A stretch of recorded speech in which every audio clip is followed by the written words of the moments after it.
Alright, so hopefully you have already done your homework before you watch this video, or you've attempted it and you're just stuck and you're trying to get some help.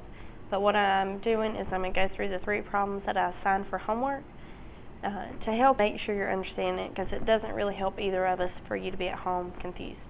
So I'm going to go through this pretty quickly. If you're confused, stop it, rewatch it, and then if we still need to go over it tomorrow in class, that's fine.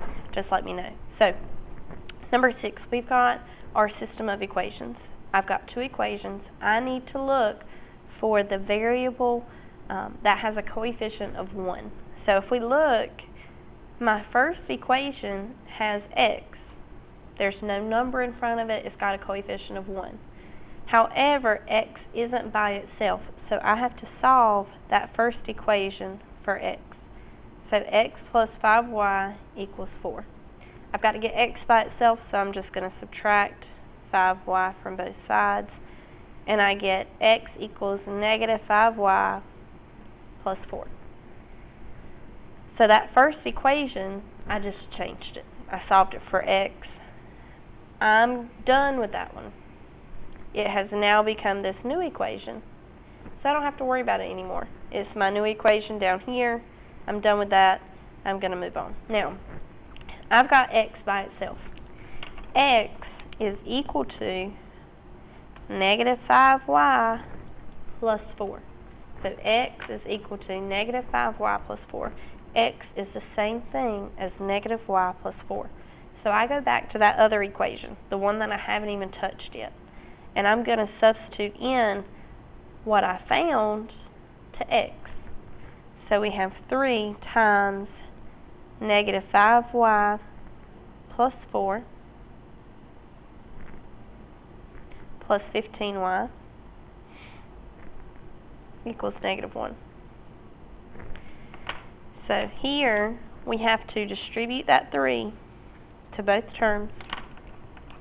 I get negative 15y plus 12 plus 15y equals negative 1. Combine like terms. So my like terms here are negative 15y and positive 15y. So negative 15 plus 15, they're going to cancel. I get 0 plus 12 equals negative 1. If I simplify this, 0 plus 12 is 12. And then I've got 12 equals negative 1. That's not possible. 12 does not equal negative 1. So if these are not equal, that means it's no solution. So what this is telling me is that these 2 lines are parallel lines.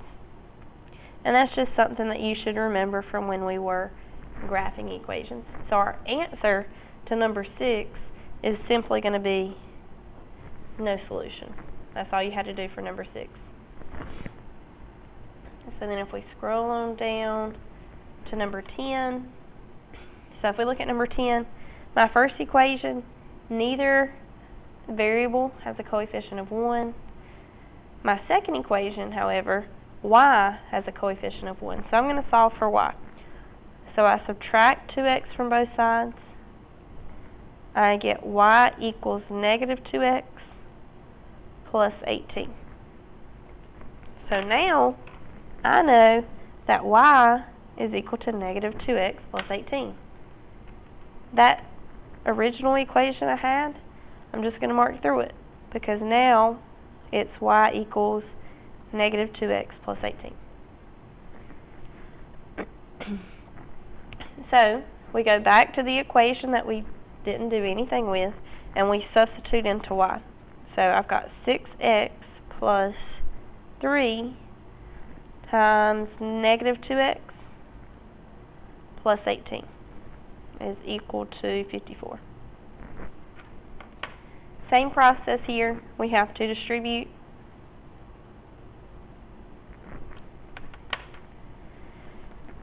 We get 6x minus 6x. 3 times 18 is going to give us a positive 54 equals 54. So 6x minus 6x. Combine like terms. This is kind of like number 6. 6x minus 6x is going to give me 0. So I've got 0 plus 54 is equal to 54. Well, if I simplify 0 plus 54, that's equal to each other. They are equal. That's true. 54 equals 54. So remember, if they're equal to each other, and we briefly discussed this today in class, we talked about it a lot while we were graphing. But if they are equal to each other, that means infinitely many solutions.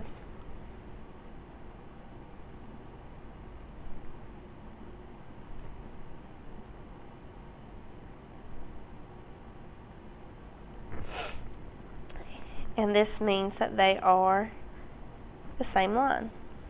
So when we were graphing, they showed up as the same line. So for our answer for number 10, just the infinity symbol.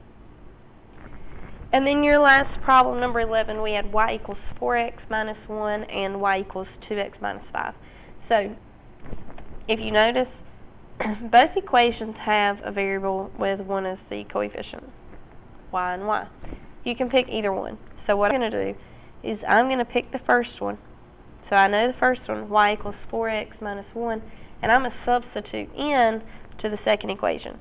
So where I see y, I'm going to put 4x minus 1, and that's equal to 2x minus 5. So all I did was take this 4x minus 1 and plug it into y in the second equation. Now we have to solve. So I'm going to subtract 2x from both sides. I get 2x minus 1 equals negative 5. I can add 1 to both sides. And I get 2x equals negative 4. And last we divide both sides by 2. And we get x equals negative 2. So I've got x equals negative 2. Then to get y, we just plug into that first equation. So y equals 4 times negative 2 minus 1. So all I did was take negative 2 and substitute it back into my first equation. So 4 times negative 2 gives me negative 8. Negative 8 minus 1 is going to give me negative 9. So remember, we write this as an ordered pair. So x is negative 2.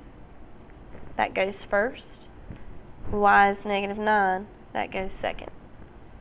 So up here on number 11, we've got negative 2, negative 9.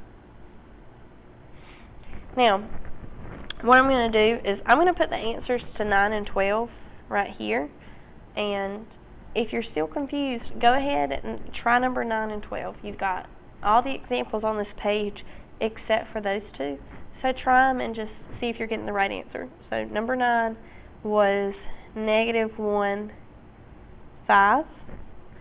And number 12 was negative 2, 0. See, there you go. And I will see you tomorrow.